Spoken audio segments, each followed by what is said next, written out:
All right, good evening. That's our new groovy Steve Winwood vibes. Steve Winwood vibes and Steve Willis. What's up, guys? It is SEC After Dark. It is that time of the week. So you guys buckle up, get ready for the new ride here. It is SEC After Dark. Like I said, got a lot to talk about. Spring practice is rocking and rolling, man. Look who showed up after the show starts. Just in the nick of time. Yeah, man. So welcome in. Like I said, welcome to the magical mystery tour we call SEC After Dark. New set. In case you're joining us for the first time. Well, if you're joining us for the first time, this is all you know. But if you're not, then leave in the comments what you think of the new digs. Leave in the comments where you're from, where you're posting from, where you're commenting from, and we'll be glad to holler at you. But before we get rolling in our agenda here, we're presented by the Steer Agency. If you need PR, if you need marketing, if you need anything under that umbrella, the Steer Agency has you. They have you covered. Hammer, it's a great thing. So welcome in, and let's talk some spring storylines, guys. The title of the show, Steve, you'll like this one. Okay. Ole Miss quarterback Austin Simmons has massive shoes to fill. Is that an accurate statement? Yeah. Well, if you consider having to replace the best quarterback in the SEC, yeah, that would be a factual statement. Hey, and I'm not trying to get it off the rails early on, but I have seen 2 or 3 different mock drafts that is now showing Jetson Dart going number 3 in the NFL draft. Oh, wow. Well, he had quite the showing at the combine. Yeah. Oh, yeah, he did. And his pro day will be even more electric. Yeah. So I don't doubt that at all. So for the sake of my dynasty league, I was hoping he would tank a little bit and go a little bit later so that I can draft him at number 18 selfishly for my team. But that dude's going to crush it in the NFL. Yeah. I'd rather have him over Shadur or Cam Ward, honestly, if I'm the Titans. And that's the Giants, they said, are going to trade up potentially. I think in some of the mocks, they're trading up to the number 1 pick and drafting Cam Ward, and the Cleveland Browns taking Shadur Sanders, which is about the most makes sense thing ever. Yeah. Yeah. That's Cleveland for you. Yeah. And then number 3, I guess the Titans. I don't think the Titans would take him at 3, though. I don't think I think the Titans will be at Travis Hunter or Abdul Carter. I don't think they go QB where they're at. No, they're going to go free agent and hope that Will Levis can take them to the promised land. Oh my goodness! Quit saying stuff like that. Yeah, please. Gross. I could see them being a Russell Wilson team or Derek Carr if he goes somewhere. What about I could see Russell Wilson. Gross. I don't think Darnold will get out of the Vikings or get out of Minnesota, but yeah, he will. I think he's going to be the Raiders guy. Would be my guess at this point. So. Alabama's women's coach looks like the textbook definition of a Karen. Okay. Hey, she's got to win him though. So yeah. How about Vandy straight up Tennessee, by the way? I feel like I need to go get my manager right now. You are the manager, so right. You're gonna go get yourself. See what we did there. Yeah. If we're on women's basketball, this is like the one and only time I can lord supremacy over all of you as a Gamecock. It feels pretty good right now. Yeah, there you go. Yeah, that's true. Don Staley hasn't playing. Yeah. Vanderbilt has SEC Freshman of the Year though. Yeah. Michaela Blake's. Nice. She scored in the 50s twice. She's pretty good. Is she a Nashville area native? To be honest, I really don't know. Okay. I think she's a Georgia native. To be honest, I just all of a sudden she pops up and scores 55 points. I'm like, oh, who's this Michaela Blake's person? She's pretty good. So yeah, that's about the extent that I know. Sorry everybody. But Hammer, how was the slopes today? Good, fresh pow all over the place. So really tore it up. Mm-hmm. Shredding out there. He's from New Jersey. We were both wrong. Yeah. New Jersey. Yeah. Samsonite. I was way off. Oh, so spring storyline. Does anybody know why they play the SEC women's tournament in Greenville, South Carolina? Is there a reason for that? Probably when they started doing it, it was the biggest arena they could sell out, and they've just stayed there. Because it's right by like Furman and Wofford. They're right in the neighborhood there, and I think that town goes all out for it, and it might just be one of those loyalty mixed with we don't want to go somewhere bigger and risk having empty seats. The Florida Lady Gators has does everybody remember those god awful football jerseys that Florida had a while back that had gator scales on it? Yeah. Mm-hmm. Yeah, these basketball jerseys are the same thing. They have the gator scales. Oh boy. Yeah. These are heinous. Yeah. This is criminal. They should arrest all of them for wearing those. Yeah, that's just bad. Yeah, whoever had final approval has to answer for this. Yeah, and if you want to follow along, just watch the women's tournament so you're not wondering what the hell we're talking about. So, anyway, our views just went from 49 to 11. Everybody's like, okay, I'm out. Yep. So, no need. Anyway, spring storyline. So we Austin Simmons, massive shoes to fill. Jake, who's going to win the Bama starting quarterback job? Who's it going to be? Nah, I think it's going to be Ty Simpson. But Keelan Russell's, according to, Ryan Grubb, he's looking pretty good, but, there's not a lot there to look at, experience wise. I mean, Ty Simpson has the most experience on the team, but that's very little. And Austin Mack fits the bill for what kind of quarterback that they like to see in, like what he had in Washington, fits the bill a little bit. But Keelan Russell, Grubb said that he reminds him of a young Michael Penix Jr. Of course, that's way too high pressure to get that kid right now. But I think it's going to be Ty Simpson, and we'll see how it goes from the rest of the season. Nice. Yeah, I'll be curious if it's not Simpson, if he bolts in the spring portal. Yeah, I agree. Ty Simpson has the all-time greatest UT Martin quarterback written all over him. Right. Go play. Yeah, you can have the best father. Speaking of quarterback coach combos, big. Yeah, I mean that's his dad's place. It makes sense. Yeah. I got a question to ask Steve. I saw on your little text messaging group that you sent out, you was talking about underrated quarterbacks, and you had Jackson Arnold at number 5, underrated, but we talked so much smack about him. So, I mean, is there not another quarterback you could have put there? Or is there a reason you think he's number 5? He number 5 underrated quarterback. Remember, now I had 5 or 6 overrated quarterbacks, so this is not a big list. Yeah, going off of it. And the reason I said that is because if you see all of the pre-spring rankings of quarterbacks, Jackson Arnold is ranked as 12th or 13th in the SEC. That's true. And this guy has a win over Alabama under his belt already. I guess so does Zach Calzada. But yeah, Jackson Arnold, I saw him in person. Like whenever he was at Under Armour, I was at the game. I got to see him work out, go through the practice. I think he can be pretty good. Now, granted, he's with the quarterback whisperer at Auburn now. So there's no telling. His development days might be over. Yeah. But Jackson Arnold, I think, can be good. Now, Zach Blackerby did a show the other day that Deuce Knight is making noise in spring. I can see that.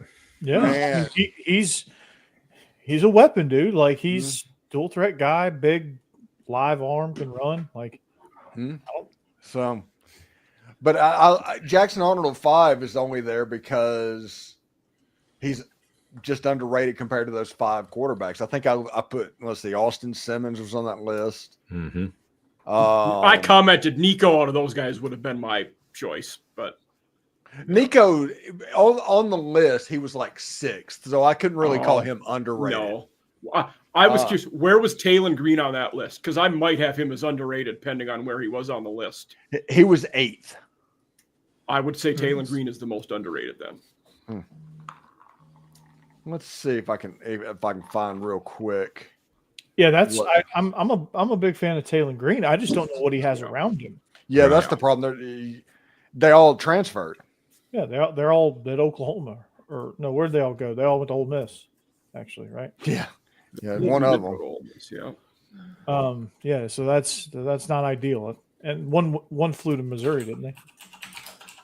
I don't know. They all went somewhere, not Arkansas. So that's a tough one for me. Nico's a tough one for me to say is underrated or over. I think he's more on the overrated side because I don't know. Like there's in those big, like when he gets a perfect pocket in a perfect situation with perfect protection, of course he's gonna be great. Anybody can be great. Like some of those pockets that he got, I could sit back there and pick teams apart. But it's when teams are able to get through on pressure. It's when they're bringing 8 or 9, not 8 or 9, but when they're bringing like 5 or 6, maybe sometimes 7. Like there's certain scenarios that Nico just other quarterbacks are able to handle that, and Nico can't necessarily call his protections and get things set up right. He just he's got to make a big step for me. Yeah, and my kind of backing with Nico there was what we just talked about with Simmons and then potentially at Bama. We had too high of expectations for him last year as a freshman. Mm-hmm. I think people thought he was going to be. Yeah. I thought that was going to be Arch Manning, the way they're overrating Arch Manning right now. Yeah. And that's probably part of it. Like if they wouldn't have said he was the next coming, then maybe fair. Yeah. Maybe the vibe is different with him. I mean, he won 10 games. Put that list like he was bad. He beat Alabama, and we just talked about someone else that was a feather in their cap. Yeah. I think Zach Calzada is overrated. I think the most underrated quarterback in the SEC is Diego Pavia. Yeah. I was going to say he's the most overrated on this list. Oh no, the most overrated quarterback on this list is at number 1. Fair.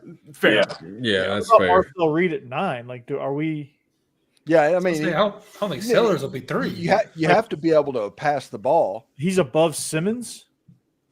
Yeah. Well, if you look at the list, these are receivers that, like, the first 9 are people that played a lot of football last year in their mind, and then all the newcomers, they just threw them on the list at the end.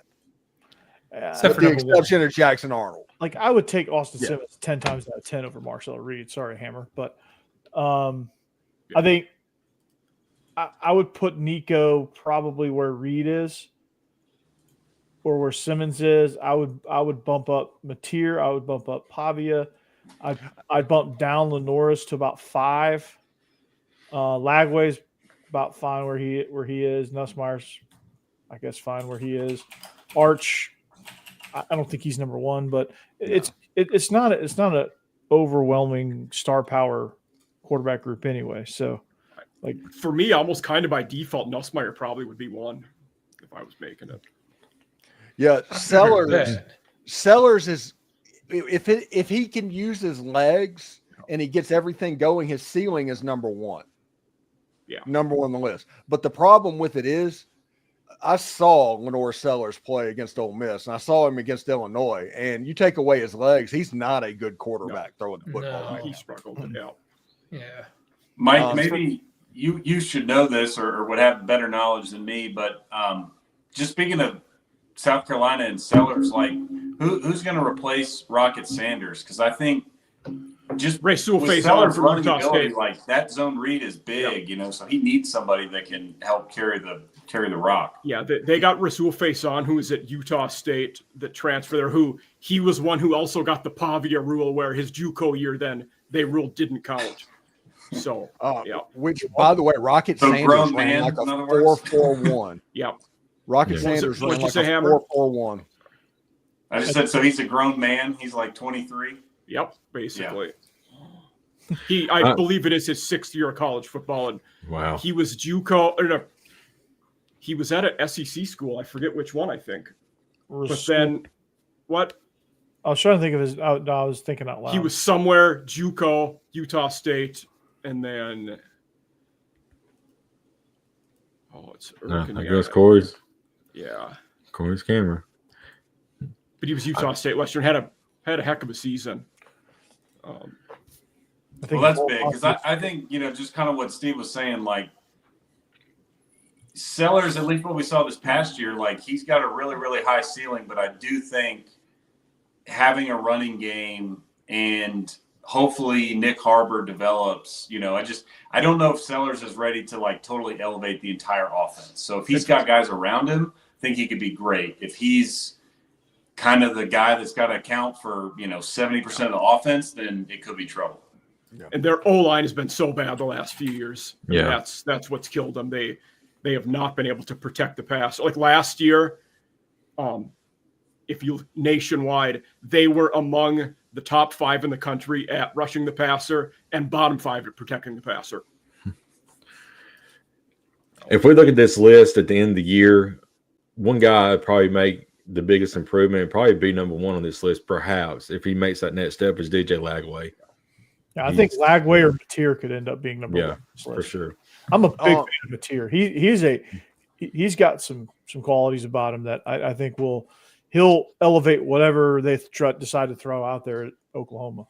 That's the coach QB combo I'm the most interested to see is with Arbuckle coming over from Wazoo with him to Oklahoma. Mm-hmm. And remember, Oklahoma on the O-line a year ago was an absolute hot mess. It was. Mm-hmm. And it won't matter how good John Mateer is if they don't get the offensive line fixed. Well, I think that's also the biggest thing. That not totally, but like some of what Arbuckle does is helps the offensive line not have to bear. Like I think their system was a mess last year as well. That didn't help. Their offensive line struggled. On top of that, and it just made it a colossal dumpster fire. So I think it's a little bit more organized. I think the scheme fits struggling offensive linemen a little bit better because it's worked at Incarnate Word. It's worked at the defensive lines in the SEC are so good. It's very hard to gimmick your way out of a bad offensive line. I'm not saying gimmick. It's not necessarily gimmick. It's just it's more geared towards like quick game and getting the ball out. They brought in their 2 tackles, both who will start with both came in the portal. One from Stanford, and then they got one of the better FCS tackles from Western Carolina. So those 2 guys will be brand new starters. Speaking of getting dominant FCS offensive linemen, Vandy got them one a couple weeks ago. Bryce Henderson from South Dakota. Yep. And anytime you pull somebody from a school with Dakota in the name, you're getting somebody good. 6'8". He's a coyote. He's not a bison. He's a coyote. He's not a jackrabbit. They were still good. I mean, they made the quarterfinals. Yeah, I think all the Dakota teams. Yeah, and the Montana, all the Big Sky schools, like Big Sky, Missouri Valley, are like those are the 2 powerhouses. Big Sky's like the SEC of the FCS. No, that's Missouri Valley. That's with North Dakota State, South Dakota State. That's Missouri Valley. Oh, okay. Yeah, Big Sky is like the Big Ten, which it's good, but it's loaded too in its own right. I genuinely like Montana State's uniforms. I do not know why. Yeah, they're like blue and gold. They're the Bobcats, I think, right? They are. Such Kansas State vibes when you see them play. I'm a huge fan of Montana's. They have the Grizz, with the silver and maroon, the silver maroon, and every time they're on TV, it's like snowing like crazy, and you see just nothing but mountains right outside the stadium, and it's a cool shot. It's always like you always can barely see the game because it's snowing so hard. And you got that thing that's on Twitter, the Montana Tech football coach and all of his things. Like that guy's it's awesome. like seeing your mother-in-law drive over a cliff in a brand new Cadillac. You're conflicted. Yeah. What? that guy's gold, man. So Big Sky. The Big Sky is like Eastern Washington, who's won a few. That's where Cooper Kupp came from. Weber State, UC Davis, UC Irvine. You have Sacramento State, which they just Idaho has been really good lately. Idaho's been really good. Both Montana schools. Yeah. Like it's pretty good. Idaho's coach went to New Mexico. Jason Eck, who was at South Dakota State as an assistant before that. Yeah. And then Brennan Marion, the the hottest OC candidate in every cycle, where everybody's like, "Yeah, Brendan Marion, we're gonna get Brendan Marion, we're gonna get Brendan Marion." He's now at Sacramento State. Yeah, and Norfolk State. That's going to be an interesting situation. They're definitely not in the Big Sky, but they hired Michael Vick as their head coach, so that's going to be an interesting situation. And Delaware State hired Deshaun Jackson. Yeah. All I know is if Delaware State doesn't have the best end zone celebrations, what are we even doing? Right. Like if that doesn't improve right away. Yeah, I mean, seriously. Because Deshaun Jackson was legendary for being an asshole when he was crossing the goal line. Yeah, that's true. Hey, by the way, we're missing out not having our sequin jackets on for the show. If you guys are still watching the women's tournament, they're doing the halftime show. Well, they're getting ready to. They just showed a shot of them. Are we talking like Kim Mulkey or other people? We're talking like the panel of hosts. Okay. They're wearing all like sequin jackets. Nice. Oh. I think they all borrowed them from Jeb. Jeb's like, "Oh, wait a second, what did I do?" and anybody watching the show at home, keep Jeb in your thoughts. He's having surgery next Friday. Mm-hmm. Small one. Just gonna slice a little hole right here. It'll be fine. Then next month you're having yours, ain't you, Steve? Yes, the 16th I'm having mine. Mm-hmm. A little bit bigger, yes. Yeah, that won't be fun. Mm-hmm. No. I get to host Locked On Ole Miss for a day. That's gonna be fun. Oh. I'm kicking around doing the show as Steve. trying to do it as Steve. Or you can just do a Georgia show. See if anybody notices. Let's have Steve do it from the hospital bed and say, "I'm former Ole Miss coach Hugh Freeze." Oh, no, that is. That is great right there. Steve, you taking notes? Oh. If everything goes all right, I should be back to work fairly quickly. But last time it didn't go all right. Yeah. Well, This time we're hoping it's just one episode that I'm hosting. I am due. Speaking of host, is who would have thought we were getting a Mississippi State Locked On host, and now we need a Texas one? Yeah, seriously. Oh, what happened? We lost Texas? We lost Texas. Had enough. Lost Texas enough to the point where the CEO commented about it in an email chain. Yeah. I was on the show a few times. He did a good job. Yeah. Well. Yeah. I mean, it's been over a year since I've been on his show, so I'm not saying it's recent. Something happened. I'm not sure what, but something happened. Usually when it goes down like that, it's social media. Yeah. Something happened. Mm-hmm. Yeah. I mean, if they want it to tank even more, I'll take it over and I'll just drive it into the ground. Talk trash about Texas the whole time. No, hosting a Texas show, if you do it right, if you did a Texas show the same, like half of the level of the way I do my show, you would probably make $10,000 to $20,000 a month off of that fan base. Yeah, so that's true. Is it too late for me to sign up for that? Yeah. I mean, I'm a locked on free agent. I could. Yeah, I never understood why, because he wasn't consistent in the number of shows that he did. And when he did that, I don't know if that was the reason he got in trouble or anything like that. But if he'd have put the effort into it, man, that's such a gold mine. Yeah, I know. Like I'm grinding away just to get 620 subs on Locked On Vandy, and this guy's like, all he has to do is fart on the microphone for 30 minutes, and you get $15,000 a month. Mm-hmm. Like that's insane. Yeah.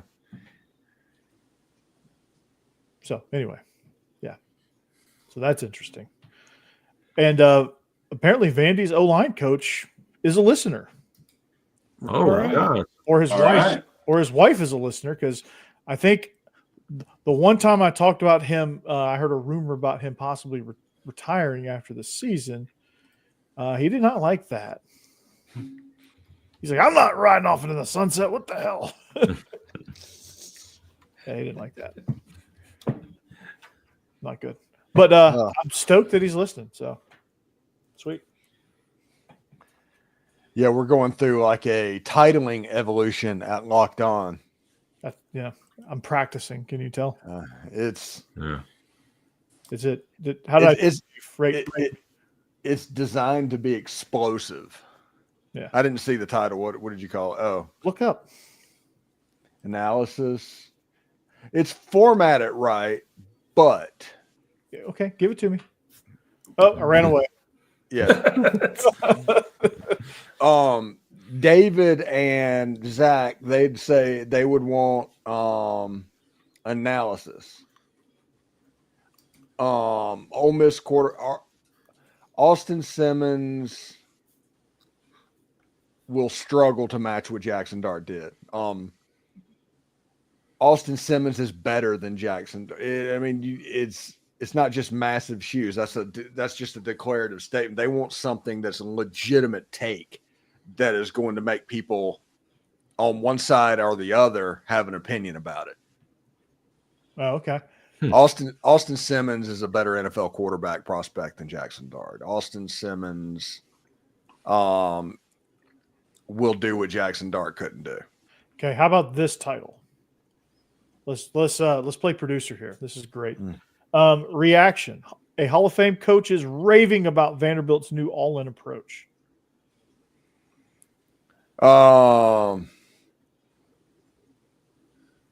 Let's see. Probably same thing.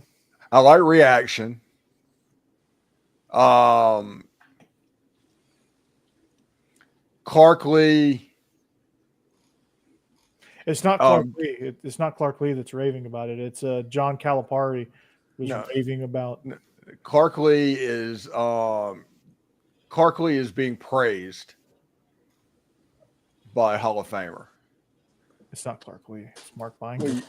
Oh, yeah. Okay. It's basketball. Who cares about basketball? We can't have a basketball headline. Shoot, one of my best shows of the last 2 weeks has been my two biggest shows has been basketball shows.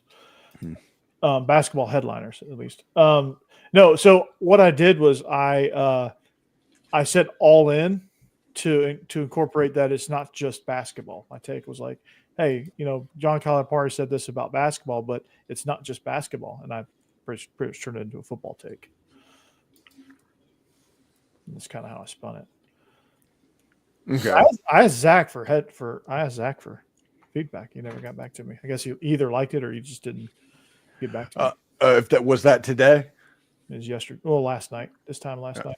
Okay, then he was probably busy. If you think about what happened with the Jonathan thing, that all makes sense now. I didn't know. Yeah, that makes sense now. Yeah, that's the Belichickian email we got. This is a little behind the scenes shinfo for you guys. But yeah. Yeah. So coach quarterback combos. Let's get that because I tried to get that in. We got Coach O stories last week. Yeah. Which I appreciate greatly. Mm-hmm. But so when we rank the combos, who do we think is the best quarterback head coach combo?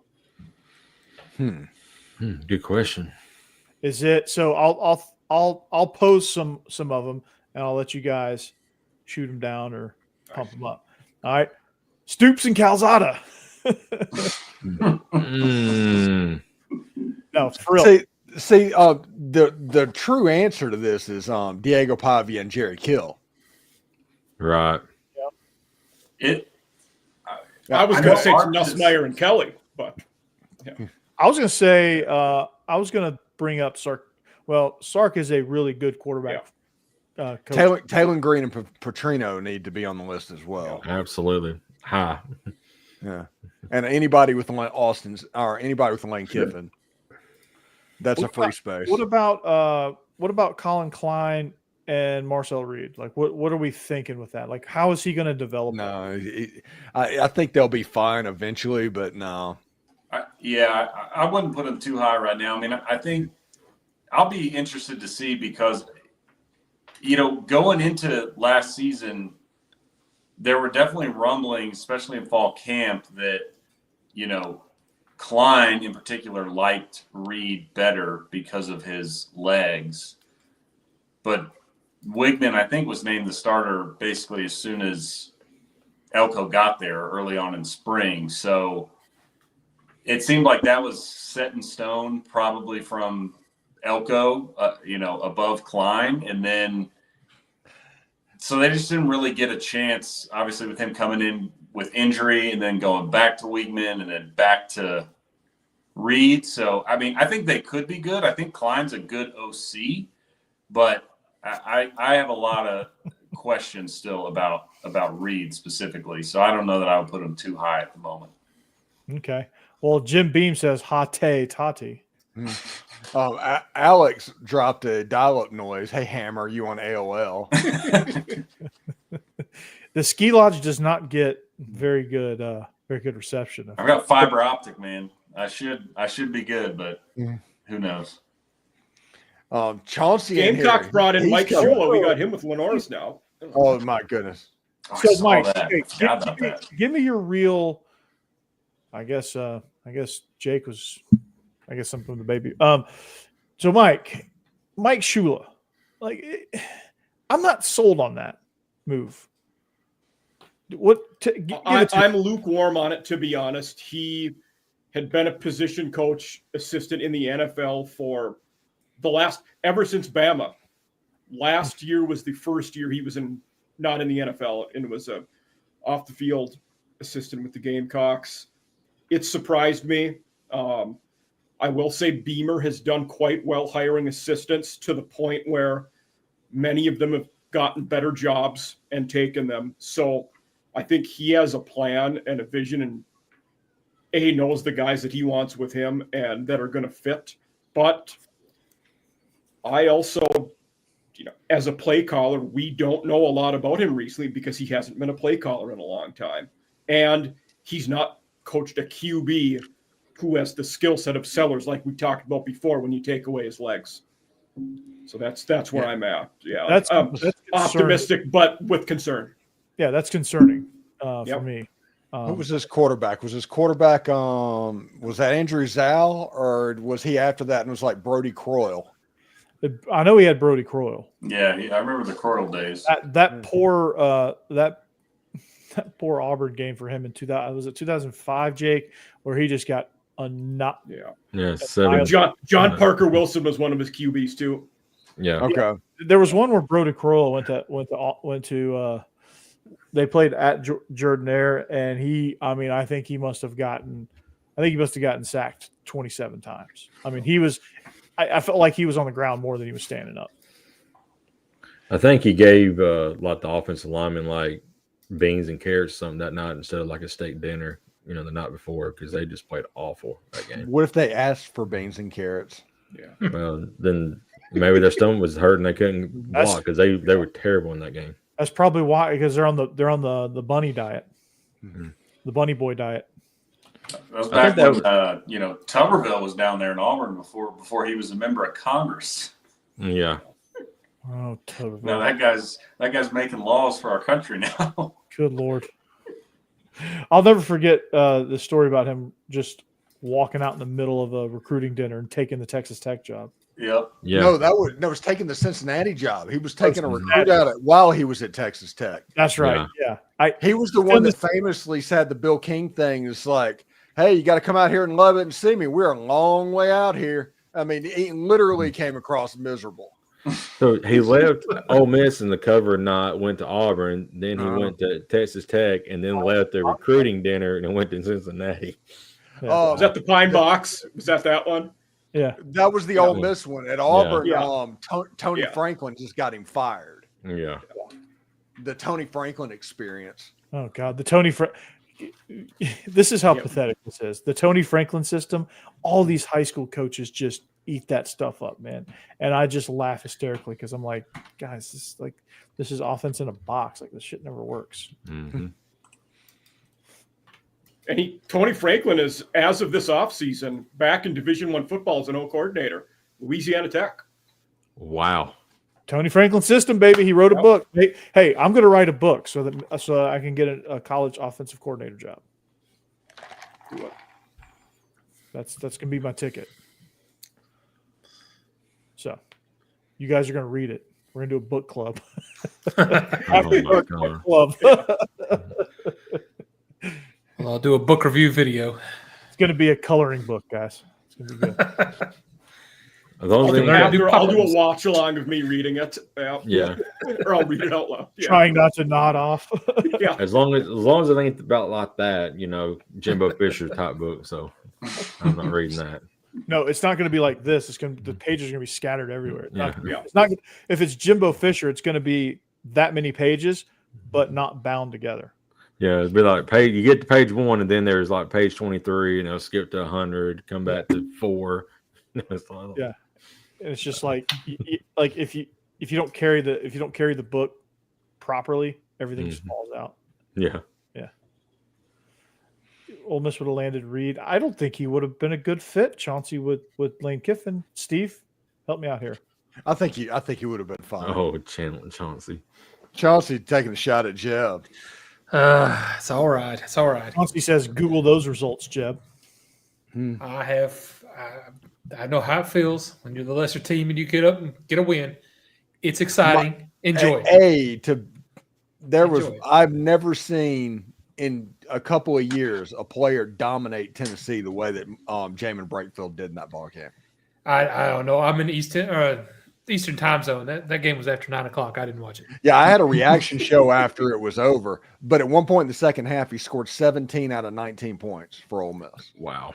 And they were doing isolation play, and he was just driving. There was nothing special. He was just beating the ass of was it Meshack and whoever the big center is. It's what you have to do if you're going to be a team that much better than you. You got to have somebody have a special game. It's impressive. No. Impressive.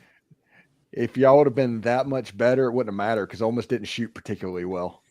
Yeah, I don't think Tennessee did either. Everybody has a bad night, and Tennessee's not exactly a dominant basketball team. No. Anyway. Hey, you can go back and watch Well, my podcast before the game. I said Ole Miss was going to win that game for 2 days before the game. Tennessee doesn't beat Alabama the way they did and just bounce back and be 100%. Yeah. No, I agree with that. I was expecting a letdown. I didn't know if it'd be Ole Miss or they were going to wait and do it against South Carolina, which would have been even worse. But because Ole Miss is actually a good team too. So yeah, I'm not enjoying basketball right now. Oh, Jake, you're a tournament team. Enjoy it. How about second round rooting for y'all loss? against We're Florida. losing second round loss. I'm telling you. Yeah, we probably are A too. guy in Major League. No. Send him back to the farm. We don't play no defense. I mean, we play soft ass defense right now. It's awful. Any defense. Yeah. Yeah. Yeah. God, we're usually the opposite. Jake, Defense, but can't get that offense going. any Georgia fan would love to switch places with you right now and have their team play like you're playing. Yeah, you want 3 losses in a row? If it's gonna be 4 in a row. Let me tell you. Let me Try give you 13 in a row to start the conference season. Let me tell you. Well, that's different, Mike. Yeah. You want the entire history of Georgia basketball? I'm about to give it to you right now. You ready for it? I'm waiting. Dominique Wilkins. No, that's it. Pretty much it. No, Minnesota Timberwolves, number 1 pick, Anthony Edwards. Yeah, right. Okay, we have a blip, but they didn't really do much. No. They didn't do He anything. did. That was it. Oh, wait. He put up the numbers that got drafted number 1. Gigi Smith. We had that 1 year where Mm-hmm. nice move. We had that 1 year in Atlanta where they had the tornado come through. That was my first experience with March Madness at Rivals, by the way. Yeah. That was insane. I'd been at Rivals for probably 2 weeks. Yeah, that was nuts. I remember looking at that because March Madness was so much fun for us at Rivals. We'd come up there and just get to watch the games and record them. You cut highlights, but basically if you caught a big play, you would immediately cut that play. So at the end of the game, the highlight was basically done anyway. It was only a minute that you could do in the highlights because of the cheap-ass contract that they signed. And then, you get so far behind, you just start looking at the ESPN play-by-play, and you're like, okay, I can skip through all this. Yeah, yeah, it was so weird. But you just watching the games. We'd have 4 TVs on, and this is back when there's different things on every channel basically, and you just having a good time watching. It's like, this is awesome. There was one time let's see, I think I was at I was at Rivals in the middle of the NCAA tournament, and we had a guy at Rivals that was I know this story. he was a drunk. I mean, there's really no other way to say it. It was drunk, and he was, and all of a sudden he just decided he was going to, at that moment, he was going to end me. In his mind, he thought that was going to happen. So he just basically started harassing me over and over again. What's that? I said, you bring this out in people. I don't know. Oh yeah. Yeah. It's one of those things. People just want to fight me. It's just, that is my personality. And I think what bothers them is the fact that I just don't care. Yeah. It's like they're really ticked off at me. That's great. Yeah. Congratulations. I wish I had that. There's a dog jumping rope with the rope being spun by other dogs. And this lady has too much time on her hands. This is like, hey, well, I'm going to use dogs because everybody loves dogs, and I'm going to try to get the same attention that Red Panda gets. You'll never be Red Panda. No. Lady. These basketball halftime shows remind me of like the Super Bowl I halftime show. Mm-hmm. Yeah, it's great. There's a 6-person marching band and a jetpack. Yeah. What? The Atlanta Hawks had this bucket drum band. They used to call them like 10 times a year. They play all kind of like different kind of buckets. We'd walk the Washington Mall whenever I was stationed up in the Northeast, and Becky was in DC, and every 50 yards was a bucket drummer.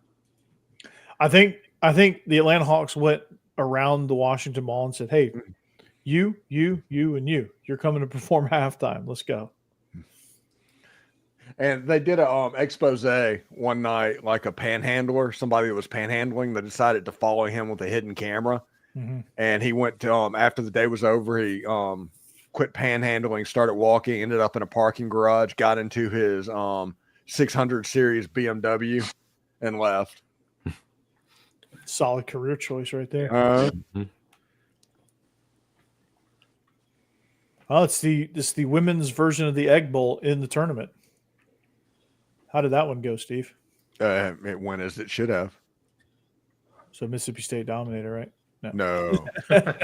No. So let's cut to the Locked On Mississippi. Who is the Locked On Mississippi State guy? Do you know? I do not know his name yet. I think he's been hired. I mean, he just needs to onboard and start. Yeah, and now, like, the only one that we don't have is Texas, which, by the way, that should be a gold mine, and there's no excuse for that being a bad site. Mm-hmm. Yeah, I'll sign it. I'll tell Zach, hey, I'll double up. That'd be kind of weird, but I'll double up. No, I would imagine that they had to go out and hire a postcast because he was so infrequent with what he did. I would imagine whoever does the postcast is going to end up with the whole show. Very solid. Yeah, I think I was just like farming around for like ideas. I was really just researching cold opens in this particular run. So I was clicking around on a bunch of different shows, and I clicked on Clemson, and they are super infrequent. Locked On Clemson. Rick and Bonnie is on spring practice right now. Yeah, he is. Hold up. Isaiah Horton, I like it. Yeah. Well, I'm not surprised by that. Isaiah Horton's going to be a dude. He was a dude at Miami. Like, he's good. He's a good football player. I'm not surprised by that at all. Jake, y'all got a good one. A lot of people are very, very down on Kalen DeBoer. I'm not one of those people. I think he had I'm not either. I mean, it's funny to joke about his wardrobe choices and losing to Vandy. And Vandy, they didn't lose to Vandy. Vandy beat them. There's a difference, a big difference in the competition of that. Diego Pravia beat. And he went to the title game 2 years ago. What are we doing? Right. Yeah, like he's a good coach. He had the wrong quarterback. Obviously.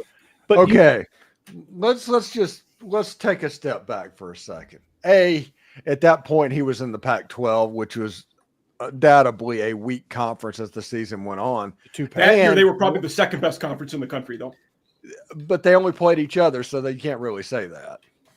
And then Washington, to get to the national championship game, beat Texas, and that means beating Steve Sarkisian, who is being shown as not being a big game coach as far as a playoff level guy. Is Kalen DeBoer just kind of a circumstance benefactor? He did it at Washington. He did it at Fresno State before. Yeah, he's won everywhere. When he took over Washington, do you know how abysmal they were? Jimmy Lake was terrible. Yeah, Lake buried them. Mm-hmm. Didn't they go over when Jimmy got fired? Mike? Yeah, but in the conference, maybe not overall. No, it was kind of an Ed Orgeron. It was kind of an Ed Orgeron situation, though. There were some dudes on that roster that Kalen DeBoer inherited, even though the record was not there. He still, yeah. I mean, he still did something with it, though. He did bring Penix. He brought Penix in, though. They had, he'd had an Indiana connection before that, and I'm also high on him. Getting Grubb there, I think, is massive for him. Those two back together again. That's probably good. Definitely, big time. I think it's going to be fun. I think Alabama is not going to go to the playoffs this year. But that is because I think Keelan Russell is going to end up being the quarterback, and you're going to have to go through freshman growing pains. But after he gets into a sophomore and hits that first growth, Alabama's going to be hell. Yeah, because Alabama's always hell. Right. Yeah, it's just what they do. Yeah, Jake, hang on, buddy. just hold on. That's all you got to do. Just hold on. I'm hanging, but I'm one of the more realistic Alabama fans in the world, that. But I mean, if he goes 9-3 again, I'm telling you, that place is going to be in an uproar. I'm just telling you. That's probably what will happen. That's probably how they're going to finish. Yeah. Probably so. Absolutely did. They're pretty close to brick through a window territory. It's getting close. At 9-3, that's pretty. It's pretty insane. It's pretty wild. Yeah, like a lot of teams would kill to be. 9-3. But to Mike's point, getting Grubb back to help offensively and getting a more stable quarterback. Maybe it's Ty, maybe it's Keelan, but this year it's probably going to be Ty. Right. It's going to be better. Milroe had some good tendencies about him, but he just could not, make that next step like this past year, like he did when he was a starter under Saban. He just didn't grow that next step. And I mean, look at what happened in the Tennessee game. The first half, we got 3 turnovers on our side of the ball against Tennessee and could not score. That game should have been a rout in Alabama's favor, honestly, but we let them stay around. And then late in the game, Tennessee put it on, and in the fourth quarter, they won that game because the defense was abysmally tired. That happened in a lot of games this year. I think a player, Alabama, the one to watch going into the fall is A.K. Deere. Yeah. I think there's a chance he's going to play and he's going to make an impact this year. There's another running back that they're high on, Daniel Hill. They said he's turning a lot of heads right now. Another Mississippian. Right. All them Mississippians. Yeah. We can recruit everybody. Ole Miss gets basically whoever they want in the state of Mississippi unless they're a running back. If it's a running back, they do not stay in state. That's crazy. That is weird. Mm-hmm. Like Cam Akers. Dante Dowdle. Mm-hmm. There was a running back that went to Stanford last year. Stanford. Just Stanford. Branson Robinson. Mm-hmm. Oh yeah, Branson. Thank you for Branson. Yeah. It's the dangest thing. Thank you for Branson Robinson. I appreciate that. Mm-hmm. But yeah, no, I think everybody that's like down on DeBoer, I think it's they're just piling on, and I think he's a lot better. I'm not, this would be a telling year of if he can handle the SEC, being in the SEC. He's got to nail the quarterback position. He's got to nail that decision, and that's an important one for him. But they've got weapons. They got 5 stars everywhere. So it's going to be interesting to see kind of how he responds. I think. What do you guys think about Heupel? Like, is he? I mean, he went to the playoff but got flat embarrassed. Like, there's like Jeb. He gets to the precipice, and then like, what's the vibe on Heupel? I like Heupel. I think he's good. there's just something about him though that doesn't sit easy with fans or Tennessee fans, right? I don't know. It's a little confusing because, I mean, as far as when we're talking about coach quarterback combos, I mean, he had Hendon Hooker, who nobody thought was going to be great, who ended up having a great season. Mm-hmm. He had Joe Milton, who, let's be honest, wasn't good, but good enough. Good enough. Say it, Jeb. Say it. I don't need jokes. If Yeah. Come on, Jeff. If you need him to throw 40 yards, he'll throw 40 yards. If you need him to throw 10 yards, he will throw 40 yards. Yeah, I know a joke. Look, but he at least made something out of him and had a good season out of it. Something that the only one that ran. Now he's got Nico, who was a freshman last year. You know, people keep forgetting that. I mean, redshirt freshman. Yeah, well, redshirt freshman, but Arch Manning didn't play his redshirt freshman year. I'm just saying he's the best quarterback in the country. Yeah, apparently. I remember when Nico came in the same class and they were 1 and 2 in the country, depending on where you were looking. So, by the way, I will say this: if Arch Manning's last name was Davis, everybody would be saying Texas going 8-4. Yeah. I'm just the problem with Tennessee though, and the main issue I'm having with Heupel is we don't seem to be retaining a lot of that talent. Like we lost a lot of people to the portal without really bringing many people in. We've got a lot of questions at offensive line, wide receiver right now. So I don't know. Honestly, I don't have real high hopes for next season, but I mean, 8-4 is my low, but still. Tennessee's season opener will be interesting. Syracuse in Georgia is an interesting one. Their team is getting better. Mm-hmm. Yeah. And he does a great job with season openers. I feel like we're going to win Syracuse, but Fran Brown is nothing to shake. Nothing. Oh no, I think it'll be a good game. Fran Brown is not going to be a Syracuse after this season. I can tell you that. I think we've where's McCall's back, right? He didn't go pro, so they're running it back, I think. Yeah. Somebody's going to get fired, and he's going to replace him. I don't know who that is. No, they'll have a new QB. Syracuse. I thought they had a new quarterback. They do. That was the thing that was making me feel better about the game, honestly. So is he gonna allow himself to take a shower? Because if they're not going to be quite as good, didn't he say if I don't win, I don't get the shower or something like that? Oh, what in the world? he said that. I was like, what the hell? What's worse, not taking a shower after a game or putting mayonnaise in your coffee? Yes. Oh yeah. Coffee. Come on. No, dude.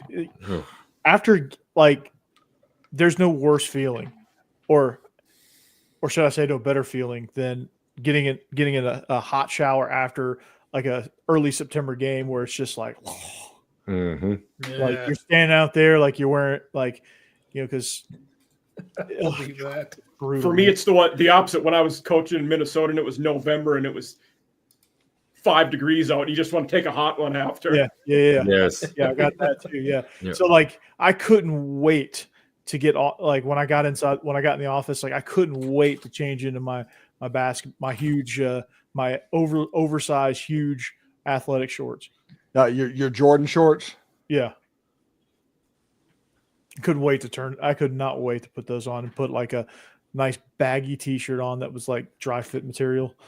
Yeah, good grief. The kids today, I look like N1 mixtape tour. Just the fact that it's in style to basically wear John Stockton's right now makes I do not have to care anything about what you like. It's coming back, man. The Stocktons are coming back. Yeah, it's just higher and higher. And it started with those dang LSU players under Will Wade. Yeah.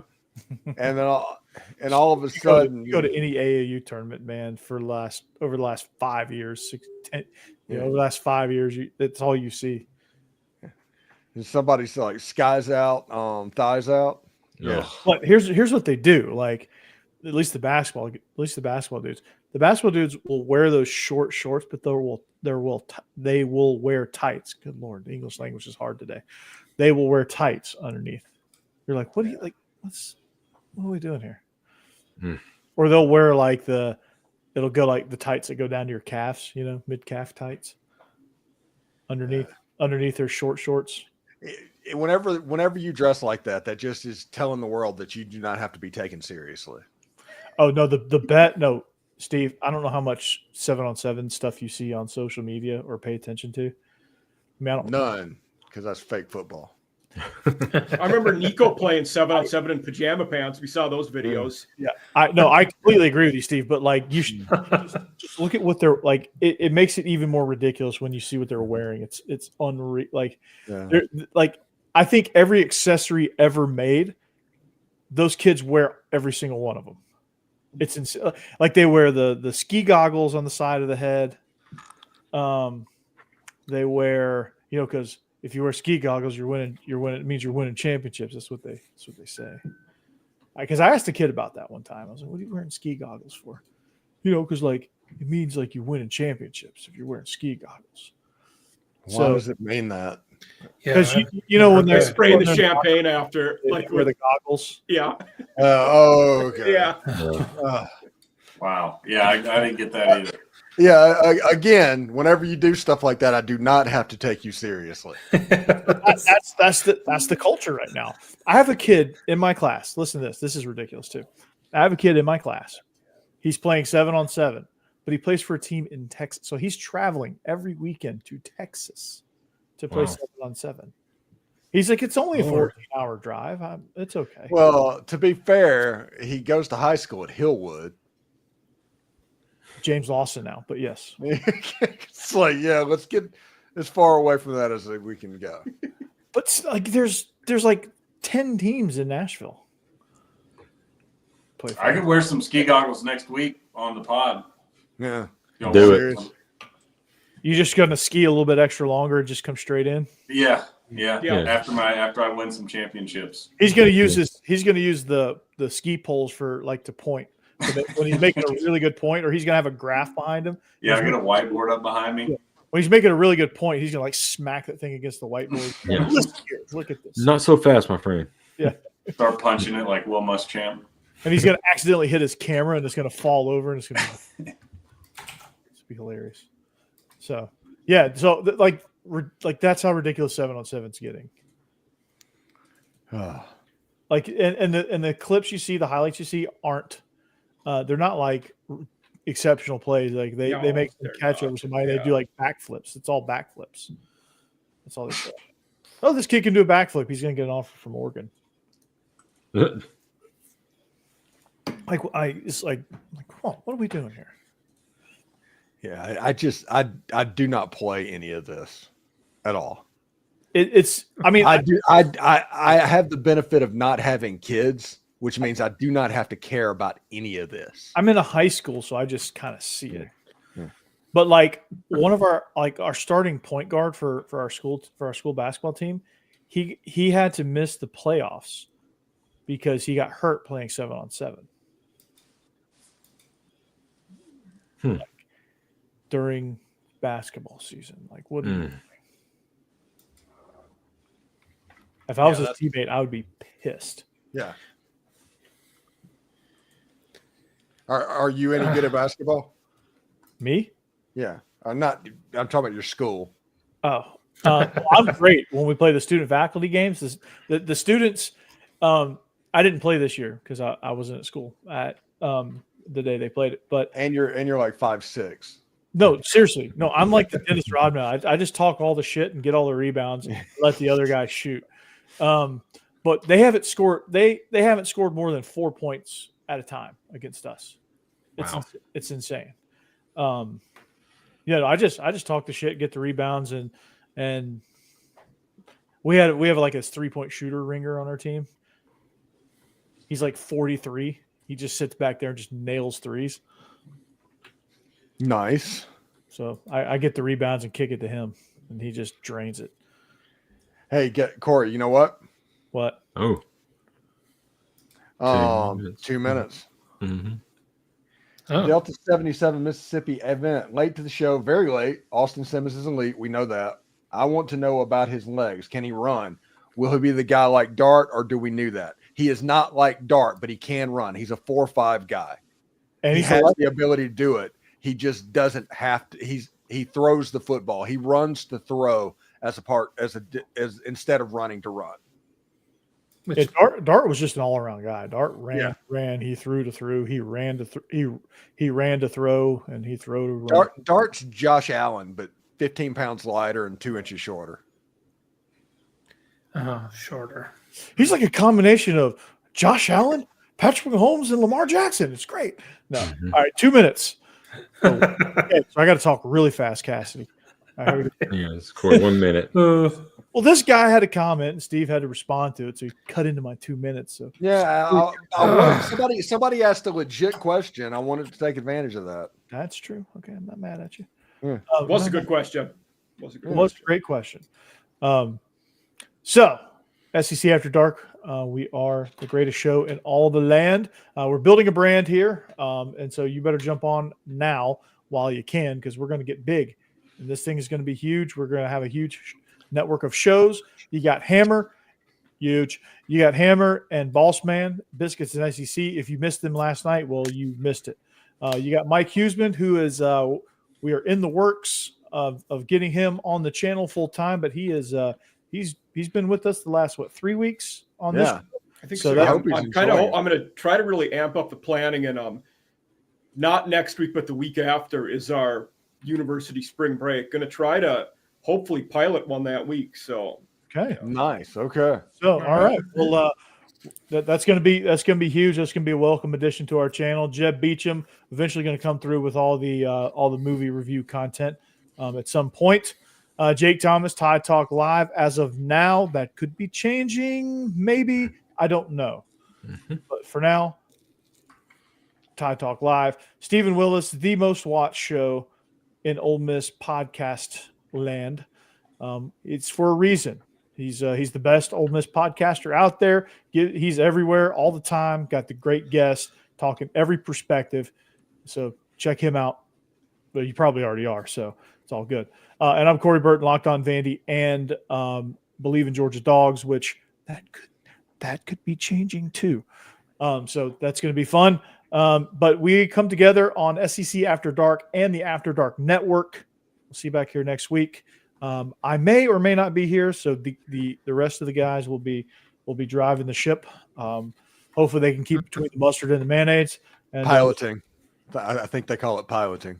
Yeah, piloting. So just keep it between the navigational buoys. No, that's it's in the something like that. Okay, I'll use a hammer term. Keep the tips down.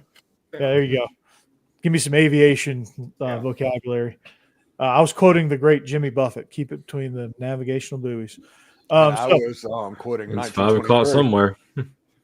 Yes, and you were quoting 1923, which stay tuned for that, because that reaction show is going to start. Holy cow, that show got off to it's 2 episodes in. Holy cow, better buckle up and watch that show. Holy cow. So that being said, SEC After Dark, check us out each and every week on Thursday nights. We'll see you back here next time. Go Dogs, anchor down. Hotty toddy. Go Vols. Roll Tide. Spurs up. Dig 'em.